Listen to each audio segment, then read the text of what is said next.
안녕하세요, 구독자 여러분. 저는 경기도 용인에 사는 30대 싱글 여자입니다.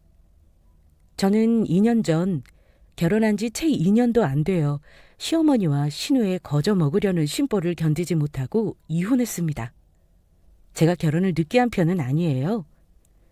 요즘 사람들은 대부분 30 넘어 결혼하는 게 일반적인데 저는 30 넘기기 싫어서 딱 28 되던 해에 결혼했습니다. 그런데 30살 되던 해에 이혼했어요. 지금은 만나는 사람은 있지만 워낙 첫 결혼에 대여서 그런가 결혼이라는 제도 안으로 다시 걸어 들어갈 생각은 안 하고 있네요. 아직 만난 지 몇 개월 안 되기도 했고 예전 남편보다야 훨씬 인격적으로 성숙한 사람이지만 아직까지는 혼자가 좋습니다. 가끔은 친정엄마가 저 이혼한 게 그렇게나 속상하신지 이런 말씀을 하실 때가 있습니다. 네가 결정한 거니까 엄마는 당연히 우리 딸을 믿고 존중해. 근데 너는 박서방이 네 편을 들어줄 때 그냥 시가 식구들이랑 안 보고 살 생각은 안 해본 거니? 이혼한 거 후회 안 한다고 해도 아직은 여자가 손해인 경우가 많으니까. 엄마는 생각만 해도 속이 상해서 그래. 엄마는 박서방이 내 편을 진심으로 들어준 거라고 생각해? 혹시 남편이 그 집 식구들하고 이미 짝짝꿍 다 해놓고 내 앞에서 아닌 척했다는 생각은 안 해? 어머머, 너 그게 무슨 소리니? 엄마가 모르는 일이 또 있는 거야? 엄마가 알면 아마 박서방 머리털 남아나지 않았을걸? 지나간 일이니 지금 얘기하는 거야. 엄마, 나 절대 홧김에 이혼한 거 아니야. 그러니까 안타까워하지 말고 나 이혼하고 100번 잘했다고 해줘. 사실 자식된 입장에서 이혼한다는 건 부모 가슴에 못 박히는 일이 맞죠. 잘 사는 모습 보여드리고 아이 낳고 남들처럼 사는 게 부모에게 효도일 겁니다. 하지만 이 생이 뭐 계획대로 꼭 흘러가는 법은 아니니까요. 이혼할 때 부모님께는 시댁의 황당한 요구 때문이라고만 했지 부부 사이 사정을 부모님에게 세세히 말씀드리지 않았었는데 오늘 우리 엄마에게 말씀드린다는 생각으로 구독자님들에게 저의 이혼 스토리를 들려드리고자 합니다. 저희 친정은 금수저까지는 아니지만 자식이 하고 싶은 걸 대부분 지원해 주실 수 있을 정도의 경제력이 있습니다. 저는 형제자매 없는 외동인데다 부모님에게 귀여움 받으면서 부족함 없이 컸어요. 공부도 곧잘 했고 대학 졸업 후 2년간 회사 다니다가 뜻이 있어서 창업을 했습니다. 남편은 제가 사업 시작하기 전 회사 다닐 때 지인 소개로 만난 사람이에요. 동료 결혼식 갔다가 저를 본 남편이 지인에게 저 소개해달라고 했다고 하네요. 그때는 제가 퇴사를 고민하고 있던 무렵이었는데 남편과 만나고 사귀는 동안 퇴사하고 제 사업을 하다가 결혼까지 하게 되었습니다. 저는 사실 제 사업을 시작하면서 결혼 생각은 없었어요. 회사 다닐 때보다 더 버는 건 물론이고 월급쟁이 삶에 만족하며 살고 있었거든요. 남편이 만난 지 1년 만에 결혼하자고 졸랐지만 처음에는 거절했어요. 이제 막 다른 일을 시작했는데 결혼이 걸림돌이 될까 봐서요. 그런데 남편은 결혼해서 제 일상이나 삶이 예전과 달라질 이유는 없을 거라면서 둘이 같이 살면 훨씬 좋을 거라고 저를 꼬셨습니다. 제가 남편에게 서서히 세뇌를 당했는지 결혼해도 내가 누려오던 삶이 달라질 거라는 생각이 안 들더라고요. 눈에 뭐가 씌어서 결혼했다는 말이 딱 저를 두고 하는 말이었습니다. 결혼할 때는 시댁과는 큰 어려움은 없었습니다. 양가 집안은 각자 자식들에게 아쉬운 소리 안 할 만큼 사는 형편이었습니다. 남편도 직장 든든했고요. 시댁에서는 저를 처음에 보시고 그럭저럭 곱게 자란 것 같다며 반대 같은 건 없으셨습니다. 자영업 한다니까 오히려 좋아하시면서 대놓고 얼마 버냐고 묻기도 하셨습니다. 물론 결혼하는 과정에서 소소하게 의견 충돌은 있긴 했어요. 아들 가진 집에서는 의례 부리는 부심이라길래 가끔 속 뒤집히는 일이 있긴 했지만 잘 조율하면서 결혼까지 꼬린 했습니다. 시댁 식구들 처음 봤을 때 첫 느낌으로 시어머니와 시누이가 만만한 사람은 아니라는 걸 직감하긴 했었어요. 시누이는 제 또래라 그런지 제가 입고 있는 옷이며 들고 있는 가방 등등 저를 머리끝부터 발끝까지 싹 훑어보기도 했고요. 시어머니는 저와 우리 친정 식구들을 호구조사하듯이 꼬치꼬치 캐물으셨는데 저는 살짝 무례하다고 생각되는 질문에도 친절하게 대답했습니다. 시어머니는 남편에게 들어서 친정이 그럭저럭 산다는 건 아시는 듯 했습니다. 물론 아주 자세히는 아니었지만요. 우리 아들이 하는 말이 진짜인지는 모르겠다만 너희 친정이 살 만큼 산다니까 내가 큰 걱정은 안 해도 되겠구나.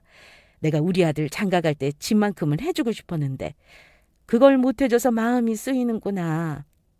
그래도 이 정도면 반반 결혼이니 둘이 잘 재산 불리고 살면 나는 더 바랄 것 없어. 네, 어머니. 부모님이 저 외동이라고 시집 보내면서 마음을 많이 써주려고 하세요. 요즘 젊은 나이에 집 사놓은 남자들 드물어요. 저희 부모님도 다 알고 계시니까 마음 쓰지 마세요, 어머니. 처음에 못해줘서 미안하다는 말씀을 하시길래 그래도 마음이 좋은 분이시구나 생각했습니다. 물론 완전 저만의 착각이었지만요. 어쨌든 시댁도 수도권에 자가주택 있으시고 먹고 살 걱정하는 집은 아니었어요. 제가 첫 만남에 우리 집 잘 산다는 자랑을 할 수는 없으니 최대한 담백하게 말씀드렸는데요. 저만의 느낌이기는 합니다만 시어머니는 저희 집이 잘 산다는 걸 확인한다기보다는 뭔가 우리보다 너네가 잘 사나 못 사나 저울질을 하시는 듯 했습니다. 너희 동네가 요즘에 천철 들어간다고 들썩거리는 동네라며? 집값 많이 올랐던데 너희 집도 많이 올랐겠다. 이 동네보다 1, 2억은 더 비싸지? 소문에 그렇다고 하더라고요. 근데 저희 부모님은 이사갈 생각은 안 하시는 분들이라 집값에는 크게 관심 없으세요. 집값에 관심이 없다니? 네 부모님 속을 몰라서 그런 거지. 아무리 깔고 앉아 있는 집이라도 집값 오르는 거 관심 없는 사람 없는 법이야. 아유, 나도 예전에 그 동네 아파트를 하나 사놨어야 하는 건데 판단하면 잘못했다고 격차가 이렇게 벌어지는구나. 예비 씨가 식구들 처음 만난 자리에서 하는 대화로 좀 웃기지 않나요?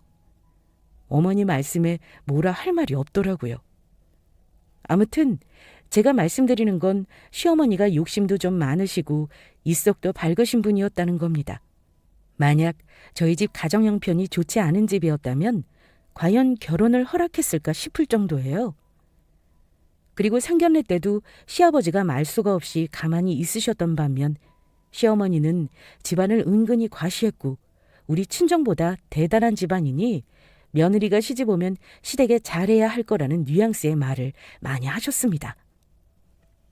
되게 웃긴 건 우리 엄마 아빠는 격식 차린다고 좋은 옷에 깔끔하게 차려입고 나가셨는데 시어머니와 시누이는 온갖 브랜드 명품으로 온몸을 휘감고 나타나셨길래 속으로 뜨악했던 기억이 있네요. 그 정도로 과시욕이 있는 분이셨습니다. 우리 부모님이 바보도 아니고 시어머니 속을 모르실 리 없었죠. 저에게 시어머니 보통 아니라는 말씀을 하시며 걱정을 하신 게 사실이긴 합니다. 어쨌든 결혼할 때 요즘에야 반반 결혼이 대세지만 그 당시는 남자가 조금 더 많이 해오는 일이 일반적인 일이었는데 우리 부부는 굳이 계산하자면 여유가 많았던 제가 돈을 더 보태서 처음부터 집을 사서 시작했습니다. 저는 그다지 계산적으로 네 돈 내 돈 따지는 사람이 아니기도 하고 부부가 되면 모든 걸 같이 헤쳐나가야 한다는 생각에 한 번도 돈 많이 보탠 유세를 부린 적은 없었습니다.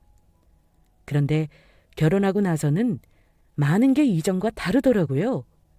일단 그전에는 저와 우리 가족만 생각하면 됐었는데 시댁이라는 존재가 생기니 뭘 하더라도 딱 2배가 신경 쓰이기도 했고 남편과도 종종 부딪히는 바람에 마음이 힘든 일이 종종 있었습니다. 저에게 잘해주겠다며 공주로 모시겠다던 남편과도 어쩔 수 없이 살아온 생활 방식의 차이로 다투게 되기도 했어요.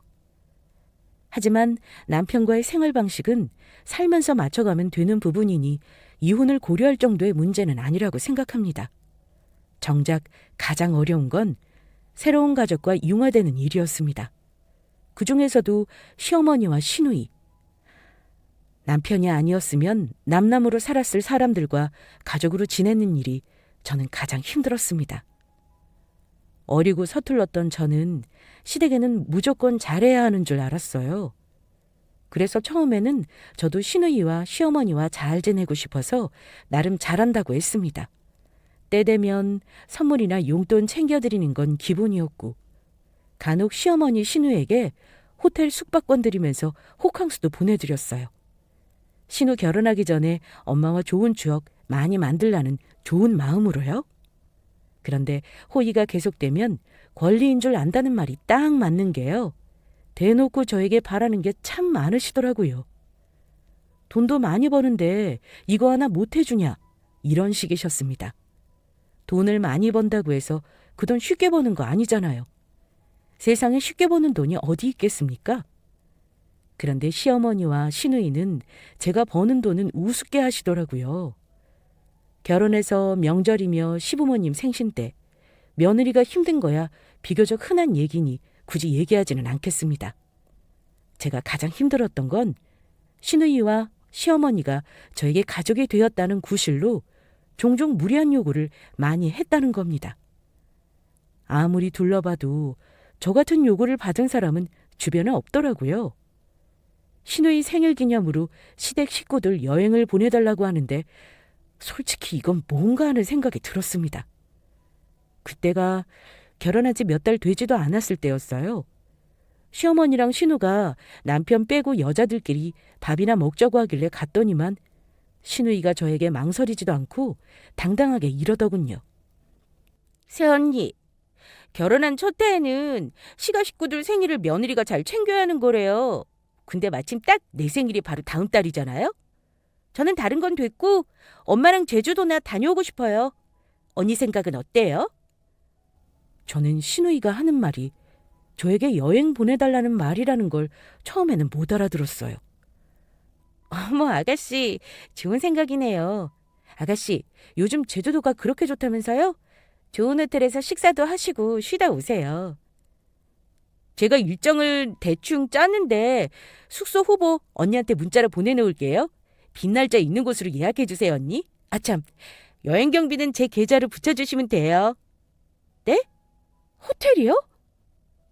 어머, 아가씨, 그러니까 지금 저한테 지금 여행 경비를 대달라는 말씀이세요? 아가씨 생일 선물로요? 제가 황당해서 되물었더니만 시누이가 오히려 눈을 동그랗게 뜨고는 이러는 겁니다. 그럼 제가 누구더러 보내달라는 거겠어요? 우리 오빠는 월급쟁이에다가 매달 언니한테 생활비도 준다면서요?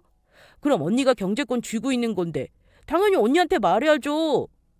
암튼 빨리 예약해야 하니까 오늘 내일 중으로 해주세요, 언니. 이미 엄마도 다 알고 계시는데. 설마 싫다고 하실 거 아니죠? 신우 말 듣는 순간 머릿속이 순간 하얘지더라고요. 원래 사람이 황당하면 말문이 막힌다는데 실제로 경험해보긴 그때가 처음이었습니다. 아니, 아가씨, 부모님 생신도 아니고 무슨 아가씨 생일에 여행을 보내달라 그러세요. 저 생각지도 못한 거라 당황했어요. 혹시 이거 저한테 말하기 전에 오빠랑은 얘기한 건가요? 오빠는 당연히 그러라고 하겠죠. 저는 언니 생각해서 먼저 말한 건데 뭐 문제 있어요? 정말 해맑은 표정의 시누이는 문제가 뭔지를 정말 모르는 듯 했습니다. 일단 대답을 미루고 남편과 상의하겠다고 했는데요. 더 황당한 건 저의 말을 전해 들은 남편의 반응이었습니다. 아, 내 동생 생일? 아마 어버이날하고 날짜가 비슷하니까 내 동생이 그런 생각을 했나 보네. 기특하다, 내 동생. 어머니 모시고 여행 갈 생각을 다 하고. 우리가 모시고 가야 하는 건데 말이야. 어쨌든 당신이 보내주기로 한 거지? 뭘 망설여? 뭐? 나는 황당해서 당신한테 얘기한 건데 당신 반응이 더 웃긴다. 그런 깊은 뜻이 있었어? 어버이날이랑 날짜 비슷하다고 여행 보내달라는 거면 어버이날은 따로 안 챙겨도 되는 거지 그럼? 알았어. 그럼 보내드리는 걸로 하지 뭐. 내가 살다 신우이 생신기념 여행을 며느리가 챙겨야 한다는 건 처음 듣는다. 아이, 당신 말 무슨 말인지 알겠는데 그냥 넓은 마음으로 이해하고 보내줘. 당신 돈도 많이 벌면서 고작 여행비 100만 원 돈이 아까워? 다 베풀어 놓으면 당신한테 돌아온다니까? 대체 뭐가 나한테 돌아온다는 건지 모르겠다. 당신 입장을 바꿔놓고 생각해봐. 내가 혹시 여동생이나 남동생이라도 있었어 봐. 당신 같으면 내 동생이 여행 보내달라고 하면 그 자리에서 바로 그래, 내가 돈 다 대주마 할 수 있겠어?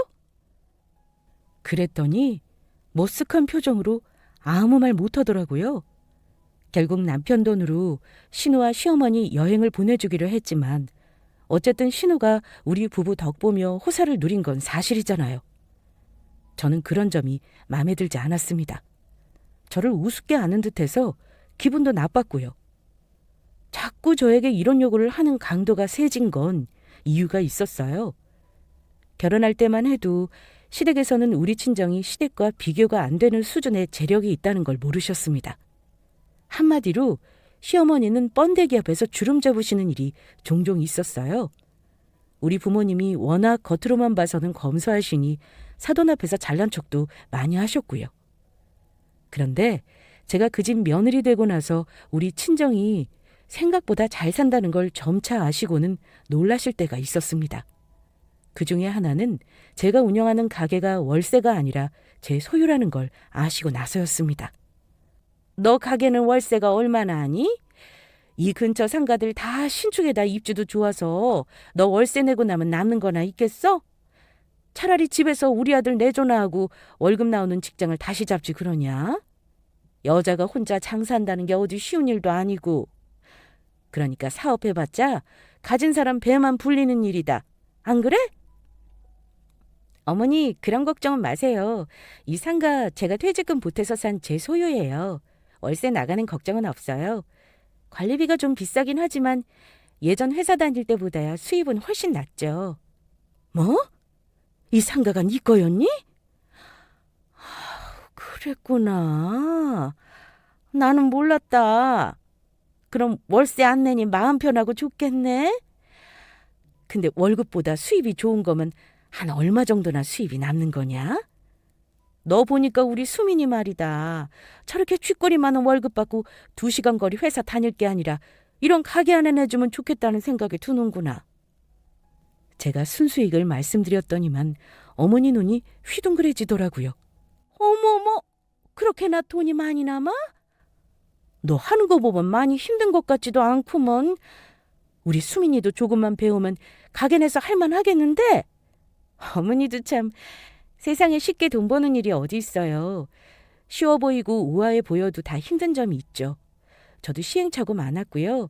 노하우 익히려면 경험도 있어야 하고 쉬운 일은 아니에요. 그래봤자 여자가 하는 일 아니냐. 우리 다리 하면 너보다도 훨씬 잘할 것 같은데.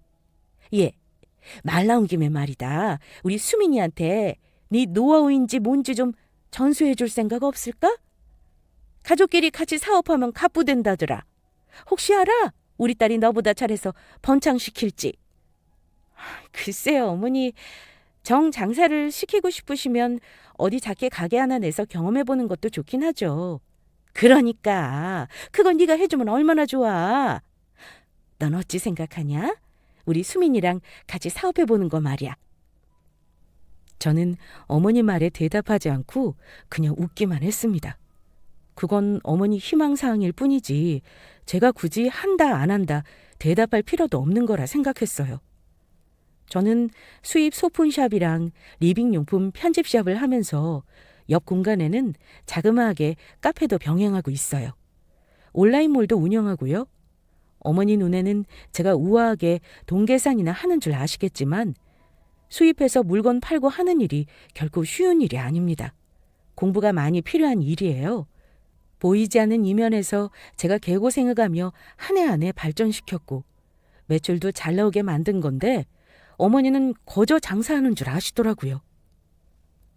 신우이는 중소기업 계약직으로 일을 합니다. 고용이 안정적이라고 할 수는 없죠. 월급도 200만 원 남짓의 적은 돈이라 들었고요. 그러니 어머니는 어떻게 해서든 신우이를 저랑 엮어서 덕을 보게 하고 싶어 하셨습니다. 하지만 저는 시누이와 뭘 할 생각은 전혀 없었습니다. 제가 일을 가르쳐 보겠다는 생각도 없었고요. 그동안 제가 봐온 시누이는 일단 성실하지가 않았고 야무진 구석이 없었기 때문에 자영업자로서는 글러먹은 사람이었거든요. 자고로 돈 귀한 줄 모르는 사람은 무슨 일을 해도 성공하지 못한다는 게 제 생각입니다. 한 번만 더 저런 소리 하시면 그때는 완곡하게가 아니라 단호하게 거절하려는 마음을 먹고 있었어요. 그런데 적당히 일을 모르는 시어머니와 시누의 욕심이 기어이 화를 부른 사건이 터진 게 2년 전 여름 무렵이었습니다. 그 당시 저희 친정 부모님이 큰일이 좀 있었습니다.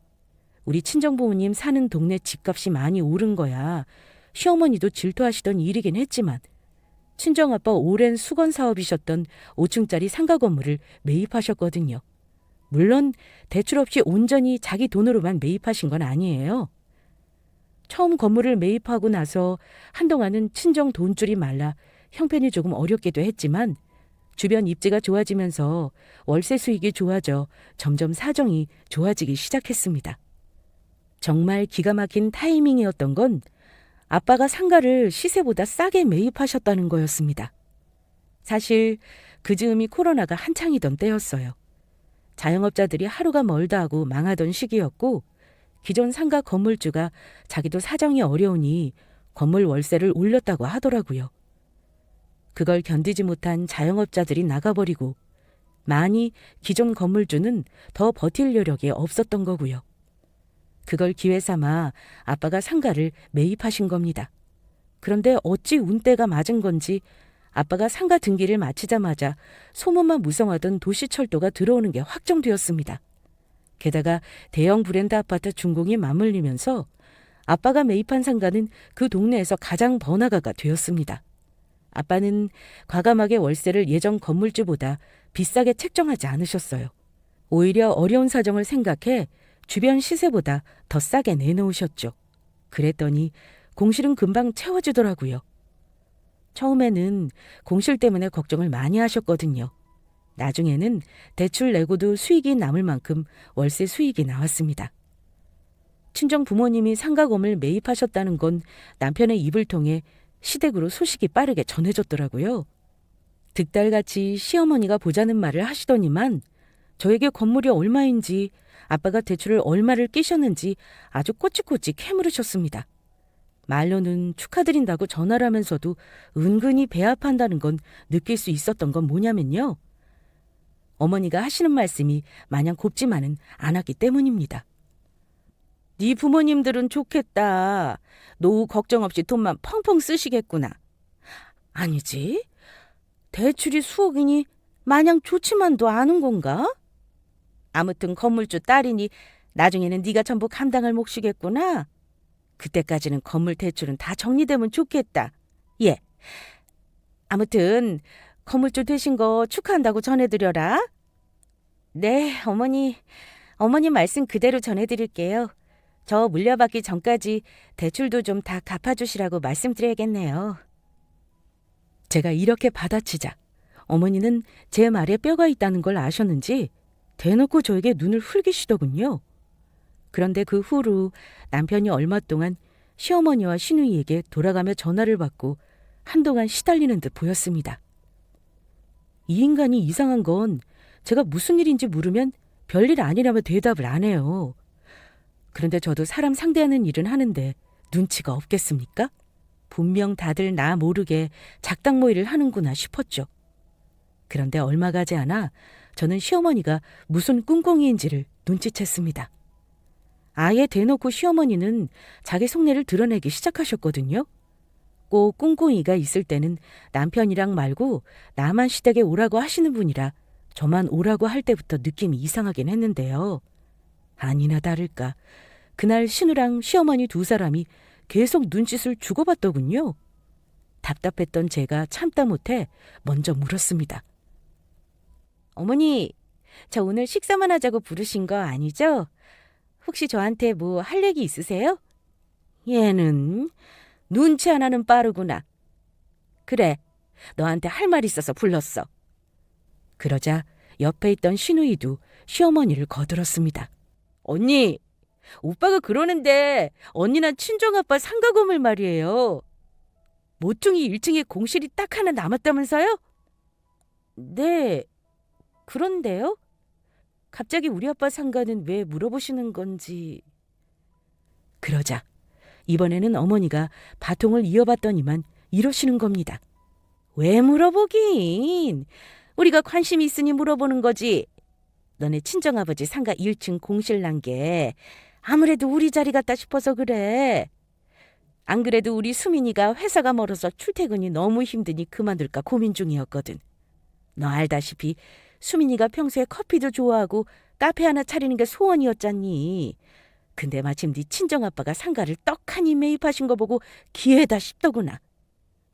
어머니 말을 들으니 알겠더라고요.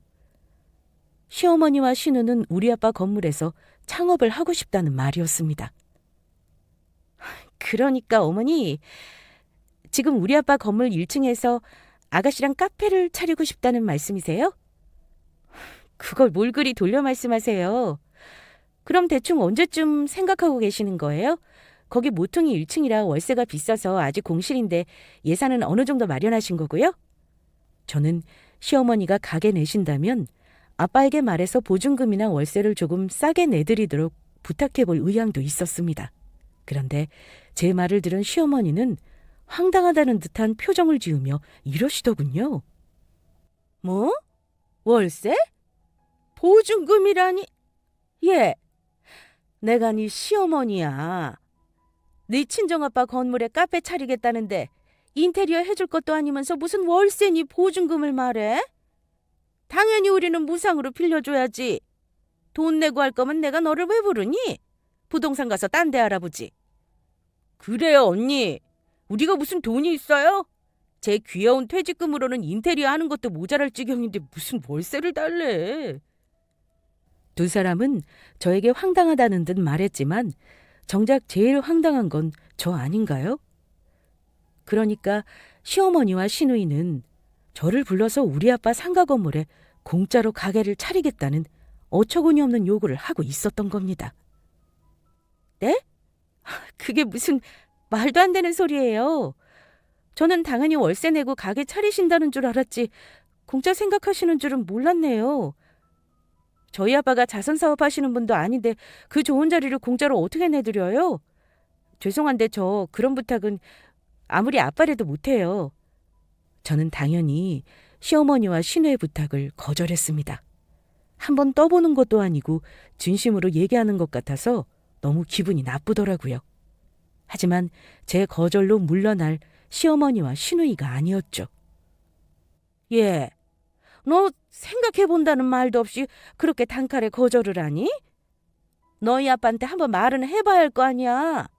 그리고 그 자리 우리가 장사 잘하면 건물 가치도 올라가고 너희 친정아빠한테도 좋은 일이야. 사돈은 가족 아니냐? 가족한테 그 정도도 못 베푸시는 양반 아니잖아. 네 친정은 잘 살지만 우리는 너희 집에 비하면 한참 못 사는 집이나 다름없어. 긴 말 안 한다. 우리 집 도와준다 생각하고 네 친정아빠한테 그 상가 내달라고 말씀드려. 언니, 우리 오빠랑 결혼했으면 언니도 우리 집 잘 되는 게 더 좋은 일 아니에요? 저는 언니가 당연히 괜찮다고 할 줄 알았는데 조금 서운하네요. 두 사람은 저를 나쁜 며느리로 몰고 가더라고요. 그야말로 가족 이름으로 가스라이팅을 하는 게 이런 건가 싶었습니다. 아가씨, 아무리 가족이라도 이건 경우가 아니죠. 그리고 막말로 어머니랑 아가씨가 제 혈육은 아니잖아요? 100번 양보해서 월세 깎아달라면 차라리 이해를 하겠어요. 근데 공짜로 들어가겠다니요. 인테리어는 당연히 들어오는 사람이 하는 거예요, 어머니. 인테리어 해줄 거 아니면 공짜로 들어가게 해달라는 그런 억지가 어딨어요. 저는 화를 가라앉히고 그 상황에서도 예의 바르게 말하려고 노력했습니다. 하지만 어머니는 저더러 말이 안 통한다며 가슴을 치시더니만 남편에게 전화를 해서 퇴근하는 중이면 본가로 오라고 하시는 겁니다. 아마 남편까지 같은 편을 먹고 저에게 조를 작정이신가 보다 싶었어요. 남편이 와서 같이 조른들 무슨 소용이겠습니까? 제가 그 상가 주인도 아니고 우리 아빠가 싫다고 하면 그만인 일인데요. 당연히 허락도 안 하실 일이고요. 아무튼 저는 시모와 신우에게 남편이 시댁에 도착할 때까지 시달려야 했습니다. 그런데 시어머니도 제가 단호하게 나오니 화가 나셨나 봅니다. 도대체 누가 더 화를 내야 하는지 모르겠지만요. 마침 남편이 도착했을 때는 시어머니가 저에게 막말을 하고 있을 때였습니다. 예, 너는 시어머니가 말하는 게 그렇게나 우습니? 뭔 고집이 이렇게 황소고집이야? 어머니가 언성을 높일 때 막 시댁에 도착한 남편이 일단 어머니와 저 사이를 막아서더라고요. 어머니! 아이고 참, 대체 무슨 일인데 집사람을 불러서 이 난리를 피우시는 거예요. 그만하시고 저한테 얘기하세요. 무슨 일이긴? 지난번에 너한테 얘기했었잖아. 너는 마누라 눈치 보기 바빠서 아예 말 한마디도 못 꺼냈더라? 네 마누라는 왜 저리 황소고집인 거야? 평소 너랑 시어머니를 얼마나 우습게 알면 저러겠니? 응? 카페 좀 차리겠다는데 아주 단칼에 거절을 하더라. 어머니도 참 그때 하신 말 정말이었어요? 아니 아무리 그래도 어떻게 공짜로 상가를 내달라 그러세요. 그건 쉽지 않을 거라고 했잖아요. 그만하세요 어머니.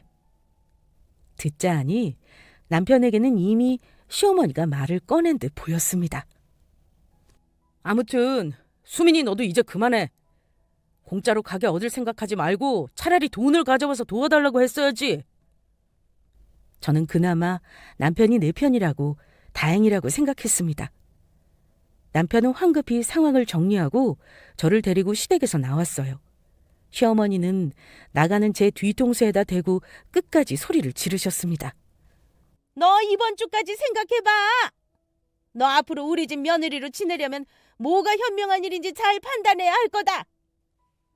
저는 대꾸도 하지 않았습니다. 그런데 남편은 제 눈치를 보더니만 조금 전 내 편을 들던 것과는 달리 이런 말을 하더라고요. 여보, 사실 우리 엄마랑 수민이 하는 말이 영 틀린 말은 아니야. 그래도 사돈 좋다는 게 뭐야. 우리 엄마 말대로 무상히 힘들면 기간을 두고 그동안만 무료로 하다가 나중에 월세로 돌리는 방법도 있잖아. 여보, 나도 잘 사는 처가덕 좀 보자. 일단 당신이 화난 것 같아서 내가 대신 얘기하는 거니 진지하게 고민 좀 해줘. 뭐? 당신도 똑같구나. 가재는 개편이라더니 내 편 들어준 건 그냥 상황 모면용이었니? 정말 당신네 집은 왜 다들 거지근성이 있는 거야? 그냥 나랑 이혼하고 혼자 살래? 땅을 치고 후회해봐야 정신 차리지. 한 번만 더 나한테 상가 공짜로 빌려달라고 하면 그날로 이혼이야? 아유, 알았어. 일단 어머니한테는 그렇게 말씀드릴게. 화가 난 저는 한 번만 더 이런 요구를 한다면 이혼도 불사하겠다고 단호하게 얘기했습니다. 남편은 놀랐는지 알겠다고 했고요. 그런데 거기서 끝이 아니었어요. 그렇게 시어머니 시누이와 감정이 상한 채 저는 시댁과 절연까지 할 고민을 하고 있었는데요. 겨우 이틀 지난 주말에 갑자기 시어머니가 우리 집에 쳐들어오셨습니다. 어디서 구했는지 상가 계약서를 빈 양식으로 들고 오셔서는 세수도 못한 저를 자리에 앉게 하시더니만 대뜸 계약서를 들이밀면서 이러시는 겁니다. 내가 마냥 공짜로 하겠다는 게 아니야. 이거 봐라. 처음 3년간만 무상으로 임대해주면 그 다음부터는 주변 시세 30%까지는 월세를 내겠다 이 말이야. 나는 더 이상은 양보 못한다. 오늘 네 친정아버지 같이 만나러 가서 얘기할 테니까 얼른 전화 넣어봐. 가서 이 계약서를 당장 써야 내 마음이 놓일 것 같다. 도둑놈 심보 정도가 아니라 이건 순 날강도 같은 짓 아닌가요? 막무가내인 시모를 보면서 든 생각은 내가 이 집안 며느리로 있는 한 이 일로 계속 시달릴 것 같다는 것이었습니다. 도저히 못 참겠더라고요. 분명 안 된다고 말씀드렸을 텐데 어머니? 그 상가 주변 월세가 한 달에 얼만 줄 아세요?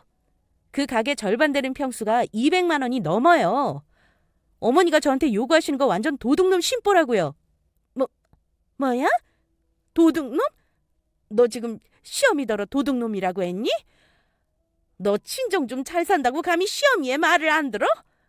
너네가 잘 사는 집 며느리라고 그동안 일 한 번 안 시키고 봐줬더니만 아주 눈에 뵈는 게 없지? 이제부터 나한테 호되게 시집살이 한번 당해보고 싶니? 오냐, 어디 누가 이기나 해보자. 저는 악다구니 쓰는 시어머니를 보고 기가 막혔습니다. 어른이면 어른답게 행동해야 하는데 며느리에게 하는 짓이 저렇게 유치할 수가 있는지 어이가 없었어요. 글쎄요. 시집살이도 며느리가 있어야 시키는 거죠. 그리고 제가 어머니 이겨봤자 뭐 하겠어요. 저는 어머니 이길 생각 없어요. 그냥 저 오늘 이후로는 이 집안 며느리 안 하고 싶으니까 그만두시죠. 어머니 아들이랑 이혼하면 끝인데 제가 뭐하러 골치 아프게 어머니랑 이런 쓸데없는 실랑이를 하는지 모르겠네요. 어머니 아들 데리고 나가세요 그냥. 저 이혼할 테니까요. 뭐야? 인연이 진짜 눈에 뵈는 게 없구나. 너 지금 뭐라고 했니? 이혼? 우리 집안에 이혼은 없어. 감히 이혼이라니 누구 맘대로. 시어머니는 본인도 화가 나시는지 제 머리채를 움켜쥐려고 했습니다. 그때 깜짝 놀란 남편이 저와 시어머니 사이를 막아섰고 시어머니는 힘으로 남편을 밀쳤습니다. 남편은 버둥거리는 시어머니를 진정시키려다가 결국 어머니 멱살을 잡고 겨우 저에게서 멀찍이 떼어냈어요. 엄마 그만요. 아들 이혼하는 걸 보고 싶어요? 이 사람이 이혼한다잖아요. 그러게 내가 뭘 했어요. 우리 집사람이 호락호락하지 않을 거라고 했죠. 내가 얘기할 때까지 기다리시라니까 왜 그리들 성질이 급하냐고요. 그러자 어머니는 남편이 멱살 잡은 손을 뿌리치시더니만 남편의 등짝을 후려치셨습니다. 야 이놈아! 그럼 네가 진작에 마누라를 구워 삶아놨어야지. 그러다 상가 임대 나가면 말짱 도루묵 되는 거 아니냐. 빨리 결정을 해야 수민이도 수입이 생기지. 지금 진작에 회사 그만두고 손가락 빨고 있는 거 몰라? 그러니까 왜 벌써 회사를 관둬가지고 일을 크게 만드냐고요. 아무튼 그만 얘기하세요. 일을 전부 망친 건 내가 아니라 어머님이라고요. 저는 남편과 어머니 대화를 들으면서 기분이 더 불쾌해졌습니다. 남편은 이미 어머니와 신우와 우리 아빠 상가에서 어떻게든 장사를 해보겠다고 의논을 했다는 거였으니까요. 그러면서 겉으로는 제 편을 드는 척하며 비위를 맞춰주다가 구슬리려고 했던 모양입니다. 어머니가 성질급하게 밀어붙이니 이를 그르쳤다며 화를 내는 남편을 보고 정이 떨어진 저는 그 자리에서 이혼하자고 통보했습니다. 이 사람도 나를 이용해 자기 식구들 배불리려 하는 거 보니 그동안의 정이고 뭐고 다 싫더라고요. 이거 완전 나만 바보였네. 그래도 당신은 내 편일 줄 알았는데 역시 아니었어. 소름 돋네 정말. 어머니 부축인 거 설마 당신이니? 아, 우리 아빠 건물이니까 언젠가는 내 재산 될 거고 설마 당신도 지분 있다고 생각한 거야? 그러다 상황 돌아가는 거 난처하게 생겨서 쏙 빠져나오려고 내 편 들어준 거네? 저 혼자 추리소설을 쓰는 게 아니라 돌아가는 상황이 딱 그래 보였습니다. 제 말에 남편은 난처해하면서 이혼은 못한다는 개소리를 하더라고요. 다들 우리 아빠 친정에서 떡고물이나 받아먹으려는 한 통속, 한패였습니다. 미리 말하지만 당신 인생에 건물주 될 일은 없어. 그리고 어머니도 카페 사장 될 일은 없을 거예요. 정 이루고 싶으면 노력을 하세요. 남의 거 거저먹을 생각하지 말고요. 가만히나 있었으면 내 덕에 편한 이는 살았을 텐데 복을 차버리는 집안인데 어쩌겠어요. 스스로 탓하셔야겠네요. 이제 그만 내 집에서 당장 나가주시죠. 그날 저는 남편에게 홧김에 하는 이혼 얘기가 아님을 전달했고 소송하겠다고 통보했습니다. 시어머니는 그때까지도 저에게 꼬장을 부리시며 무서울 거 없다는 태도로 자기 아들을 데리고 가버리셨습니다. 하지만 저는 오히려 어머니 태도가 고맙더라고요. 저는 변호사를 사서 이혼 소송을 했습니다. 남편 놈은 어머니 등살에 일단 본가에 가긴 했지만 그날 이후 계속 전화와서 통화를 했습니다. 저는 친정에 가 있었는데 그제야 사태의 심각성을 깨달았는지 모든 상황을 자기가 정리하겠다고 하더라고요. 몇 번 친정에 찾아왔지만 아빠에게 호되게 혼나고 쫓겨나기도 했습니다. 나도 더 말씨름하기 싫고 이혼하겠다는 마음 변함없어. 그러니까 법으로 결정 보자. 당신은 협의 이혼 안 해줄 거잖아? 그리고 한 번만 더 우리 집 찾아오면 당신한테 불리한 증거만 쌓이는 거 알지? 그만 귀찮게 해. 여보, 이런 일로 이혼이라니. 내가 중간에서 얼마나 힘들었는지 알아? 다 당신 편하게 하려고 내가 박쥐노릇 한 거라고. 그러면서도 저에게 자기 엄마와 동생을 이해하라는 말을 보내는데 더 화가 치밀더라고요. 진정한 사과가 아니었습니다. 이혼에 유리한 증거는 친정 부모님 핸드폰에도 있었습니다. 미련한 시어머니는 우리 친정 부모님에게 문자질을 엄청 했더라고요. 카페를 하겠다며 무상임대를 요구하는 문자를 몇십 건을 보냈는데 변호사가 승소하기 유리한 증거라며 쾌재를 불렀습니다. 심지어 아빠에게 씨알도 안 먹히자 온갖 욕설까지 보냈더라고요. 말도 안 되는 소리로 바닥까지 보여주는 인간들과의 인연은 저의 이혼으로 끝맺음을 했습니다. 집안 싸움이 시끄럽기도 하고 더 이상 전 남편의 밑바닥을 보기 싫어서 변호사에게 다 일임하고 결국 제가 승소했습니다. 혼인기간이 짧은 탓에 위자료 2천만 원과 그동안 제가 시댁에 들인 돈, 여행비, 선물값 등등을 반환받았네요. 물론 한 번에 주지 않아서 제가 법적인 조치를 하긴 했지만요. 정말 거지근성에 도둑놈 심보인 가족들과 인연을 끊고 보니 앞으로 남은 저의 앞날을 위해서라도 이혼은 정말 현명한 결정이었다는 생각을 합니다. 전 남편은 거의 쫓겨나다 싶은 이혼을 했고 저는 사업을 해서 수입도 많은 데다 집도 있으니 경제적으로 힘든 건 없습니다. 이혼 전에는 미친 시모가 분에 겨워서 하루가 멀다 하고 전화질에 문자질을 했지만 다행히 이혼하고 나서 2년의 시간이 흐른 지금은 완전히 남남이 되었고 어찌 사는지 소식도 못 듣고 있습니다. 부모님은 당분간 외국으로 나가서 공부를 해보는 게 어떠냐 하시지만 저는 제 사업이 재미있어서요. 열심히 일하다 보니까 좋은 사람이 또 나타나더라고요. 지금은 너무 행복하게 좋은 만남을 가지고 있습니다. 아무튼 제가 마지막으로 말씀드리고 싶은 건 사람 고쳐 쓰는 거 아니니 아니다 싶으면 빨리 탈출해서 자신의 인생을 구하라는 겁니다. 저는 앞으로 행복하게 잘 살아보겠습니다. 끝까지 들어주셔서 감사합니다.